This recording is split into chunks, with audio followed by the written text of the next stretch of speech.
তুই আমার আপন বলিতে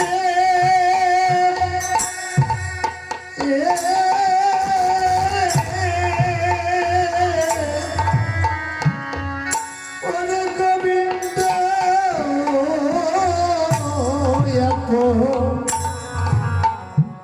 আমায় আপন বলে ওরে ভালোবাসিবে বলো আমার বান্ধব বলে দয়া জগতে কে আছে জগতে সবাই ভক্ত নয় আমার ভাষা বলে ওরে কে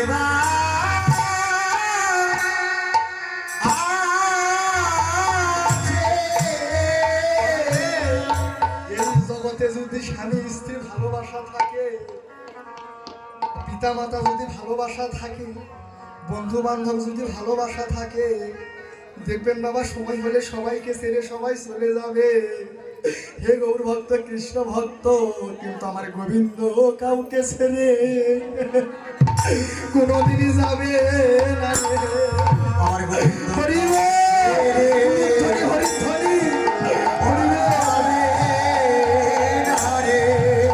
গোবিন্দ কাউকে ছেড়ে কোনোদিনই যাবে না রে।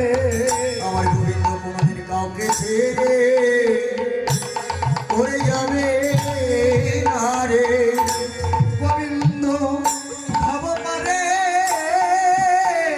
কান্নার হবে, তাই সবাই কৃষ্ণ বলে গৌর বলে প্রাণটা ধরে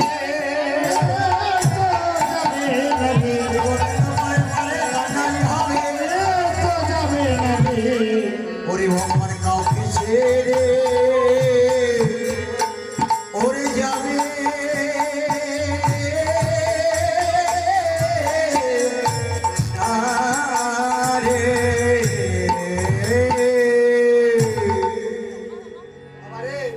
এই জগতে সবাই সবাইকে ছেড়ে চলে যাবে বাবা, কিন্তু বাবা গোবিন্দ কিন্তু তাকে ছেড়ে যাবে না।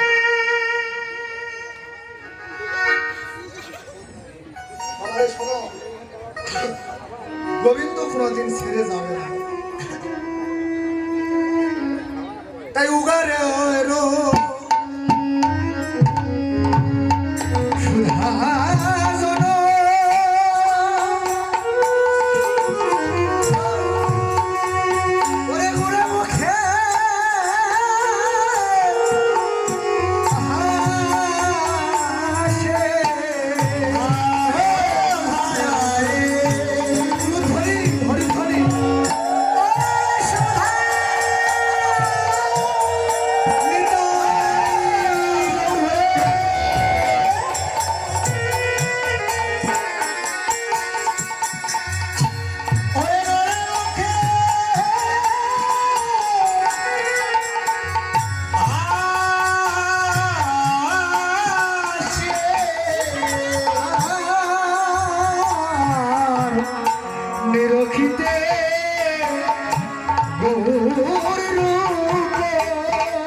আমি হৃদয় মাঝে ওই রূপ বসে রাখি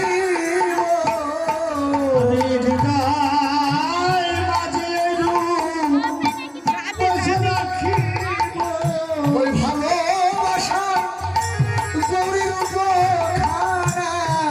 আমি আমার হৃদয় মাঝে রেখে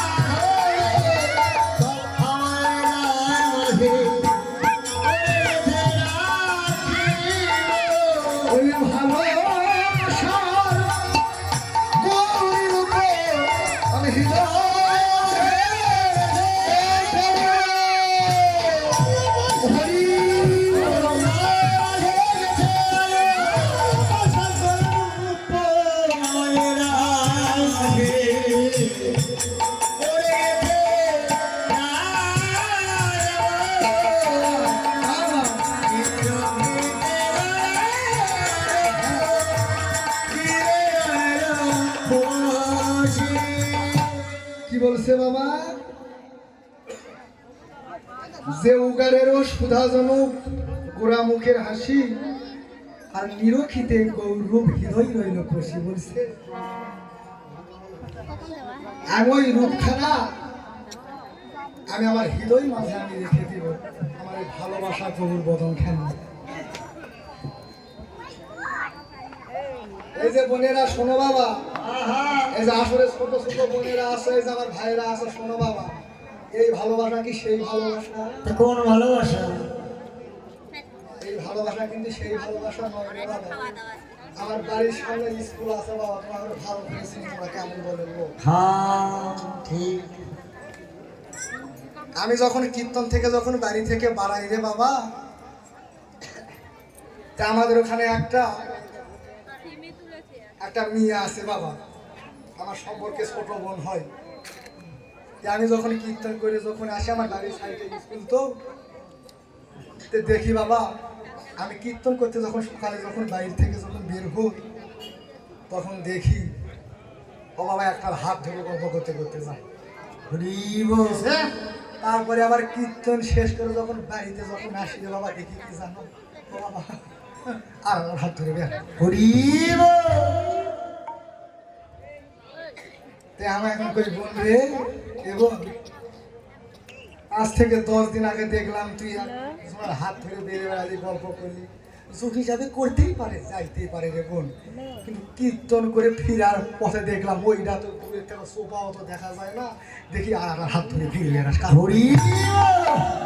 কয় কি ই গোপাল দা তুমি বুঝে কিছু তুমি সাধু মানুষ তো তুমি ওইগুলা কিছু বোঝো না। আচ্ছা কত গোপাল দাদা নিতে কি এক তরকারি খেতে ভালো লাগে নাকি? এই দেখো বাবা, এ বাবা আমার কথাগুলোকে হাসিতে উড়ে দিও না বাবা, আমি যে কোনো এক কথায় হাত দিব মনে করবো একটা তত্ত্ব লুকিয়ে আছে রে বাবা। হনুমানের কীর্তনে ধাক ধারে না বাবা। বিধি মার্গে কোনোদিন ভগবানের ভজন হয় না, আজকে আসরে বলে গেলাম বিধি মার্গে ভজন কোনোদিন হয় না বাবা। যদি আত্মতত্ত্ব যদি জ্ঞান না থাকে, দেহতত্ত্ব যদি জ্ঞান না থাকে, নিজেকে যদি না চিনি রে বাবা, কোনোদিন বিধি মার্গে কোনোদিন ভগবান। হরিবল হরিবল নিতাই গৌর হরিবল। বাবা রে শোনো একটা কথা বলি, হনুমান ছিল রাম ভক্ত হনুমান। একদিন হনুমানের মা হনুমানকে প্রশ্ন করেছিল, হনুমানের মায়ের নাম কি ছিল বাবা? হনুমানের মায়ের নাম কি ছিল? অঞ্জনা। অঞ্জনা দেবী। ওই অঞ্জনা দেবী একদিন হনুমানকে প্রশ্ন করেছিল, বাবা হনুমান রে, আচ্ছা তোর দেহের মাপ কতখানি বাবা? হনুমানের মা হনুমানকে জিজ্ঞেস করেছিল, আচ্ছা তোর দেহের মাপ কতখানি? হনুমান বলেছিল, মা গো মা, এর আগে তো তুমি আমার দেহের মাপ খানা তো শুনুনি, তুই আজকে হঠাৎ করে কেন দেহের মাপ শুনছো? বলছে দরকার আছে হনুমান, তুই কৃপা করে একটু বল তোর দেহের মাপ কতখানি? হনুমানের মায়ের কথা শুনে বাবা হনুমান বলছে যে মা, আমার দেহের মাপ হচ্ছে 90 যোজন। হনুমান বলছে, মা গো মা, আমার দেহের মাপ হচ্ছে 90 যোজন। আচ্ছা তোর দেহের মাপ 90 যোজন বুঝলাম হনুমান, কিন্তু ওই যে তোরা যে সাগরটা পার হয়ে, ওই যে সমুদ্রটা পার হয়ে ওই সমস্ত বানর সৈন্য নিয়ে গিয়ে প্রভু রাম লক্ষ্মণকে নিয়ে গিয়ে তোরা যে সীতাকে উদ্ধার করলে কেমন করে হনুমান? হনুমান বলেছে, মা গো মা, আমরা ওই সাগর পার হয়েছি কেমন করে জানো? ওই সাগর আমরা পার হয়েছি, যতগুলা বানর সৈন্য ছিলাম একটা একটা করে পাথর ওই সমুদ্রের মাঝে ফেলে ফেলে আমরা সেতু নির্মাণ করেছি। হনুমানের মা অঞ্জনা দেবী বলে, হনুমান রে বাবা, কোনোদিনই শুনিনি যে জলের মাঝে পাথর ভেসে সেতু নির্মাণ হয়, শুনেছি জলের মাঝে শোলা ভাসে, কিন্তু জলের মাঝে যে পাথর ভাসে এটা তো কোনোদিন শুনিনি, তো কেমন করে সেতু নির্মাণ করবেন? হনুমান বলে বেশি বেশি বলছে, মা গো মা, ওই পাথর কেবল মাত্র ভেসেছে আমার প্রভু শ্রী রামের নামে। হরি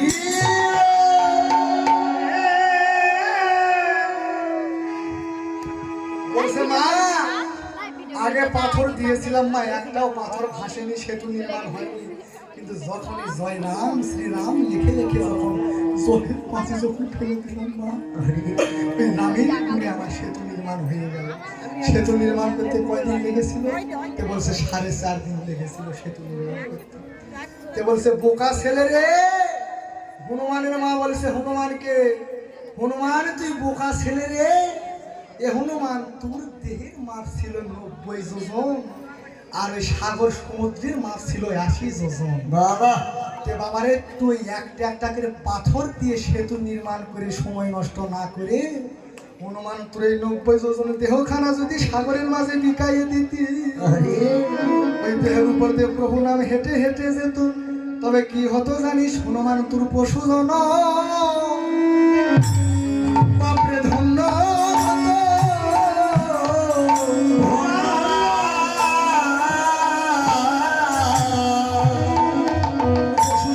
ও তোর পশু জানা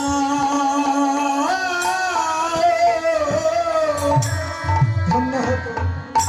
ওরে ধন্য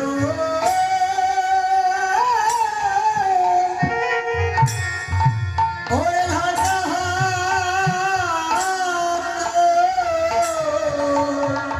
ওই প্রভুর আমি লক্ষণে তোর দেহের উপরে বলি হেঁটে যেত বাপরে রে, তোর পশু ও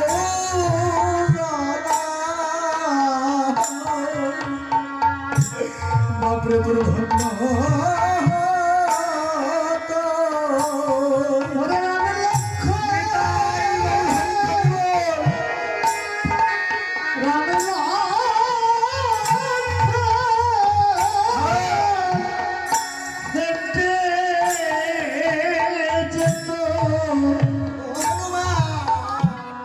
তোর পশু জানো ধন্য হতো। ধন্য ওই প্রভু রামের চরণে অঙ্গে তোর পশু জনবি ধন্য হতো, জগতে তোরে আসা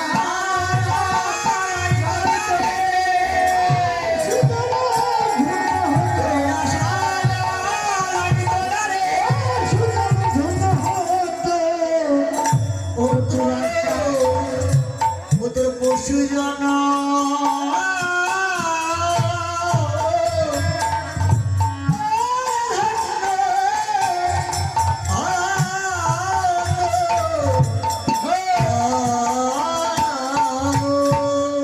দেখেন বাবা, হনুমানের মান নিজেই বলছে হনুমান রে, এই তোর দেহের মাপ ছিল 90 যোজন, আর সাগরের মাপ ছিল 80 যোজন।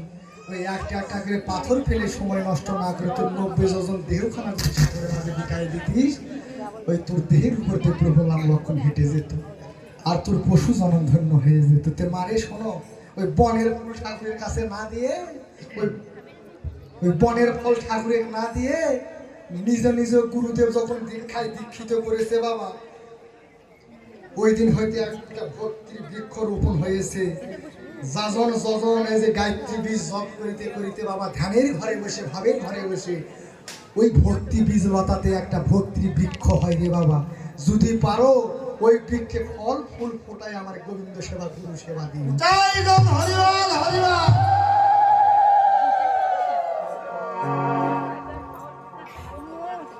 এই জন্য বলেছে মায়ায় আসক্ত জীব রহে চিরকাল, অন্ধ যেমনে অন্ধজনারে পথ দেখায়, অন্তিমকালে আমার শ্রীকৃষ্ণের প্রতি ভক্তি না হয় উদয়।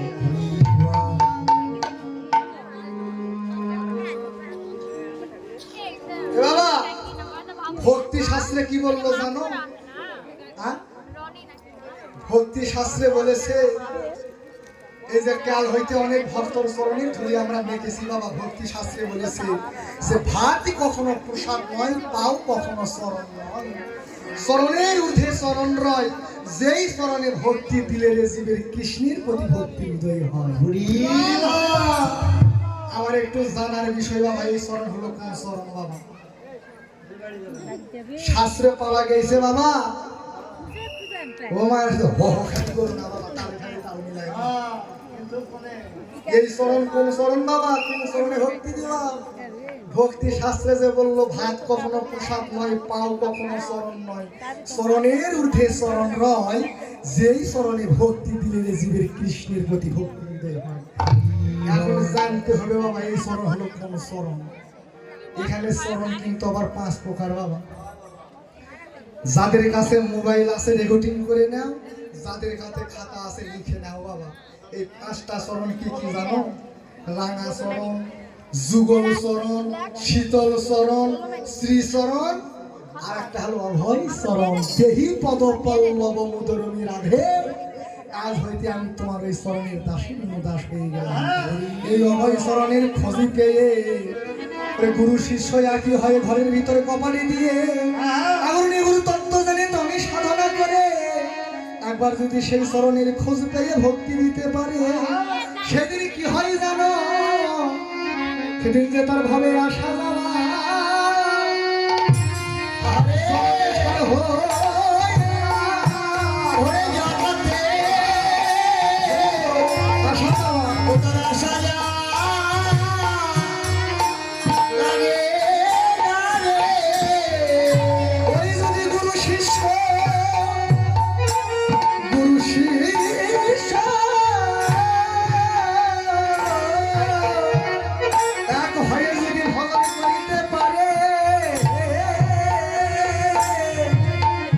জগতে তার যে আশা যাওয়া জগতে লাগে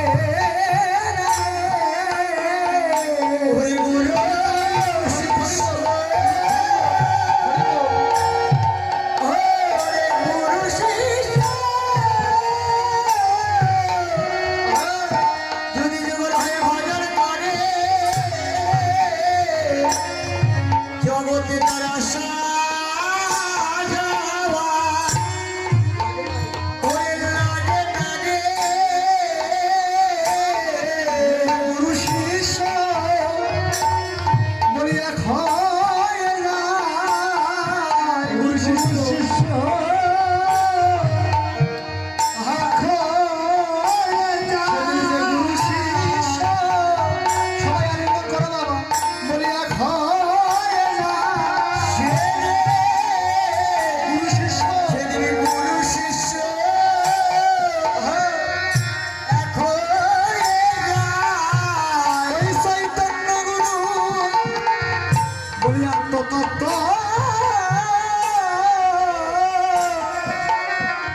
গুরুর কৃপা বলে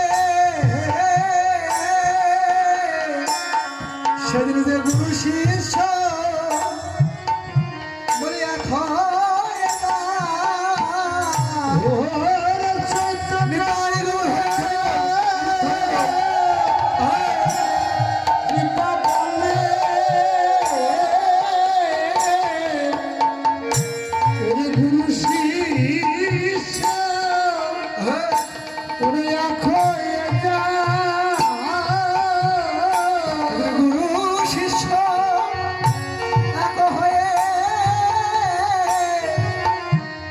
ভজনী করে কেবল চৈতন্য গুরু কৃপা বলে গুরু শিষ্য ভজন করে শিষ্য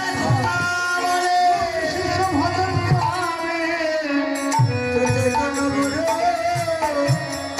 ওরে আসে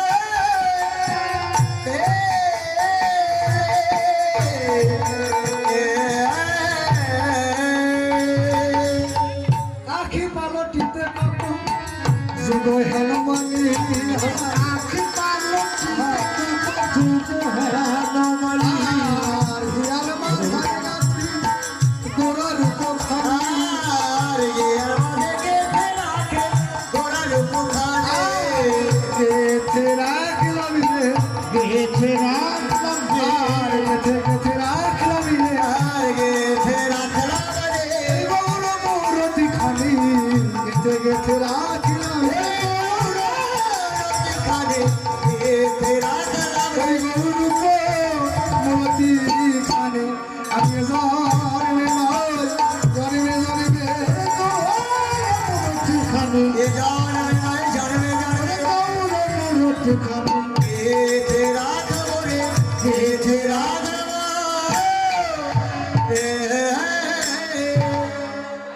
সাজের বেলা সন্ধ্যার সময় বাবা আমার বিষ্ণু প্রিয়ার একজন সখী ছিল যার নাম ছিল কাঞ্চনা। এই কাঞ্চনা সখী বাবা ও মায়েরা, আচ্ছা বৃন্দাবনে রাধারানীর কয়জন সখী ছিল বাবা? হ্যাঁ, অষ্ট সখী, তাই না? আর আমার নদিয়ায় আমার বিষ্ণু প্রিয়ার কয়জন সখী ছিল? এর বাবা একমাত্র একজন সখী ছিল যার নাম ছিল কাঞ্চনা। এই কাঞ্চনা বাবা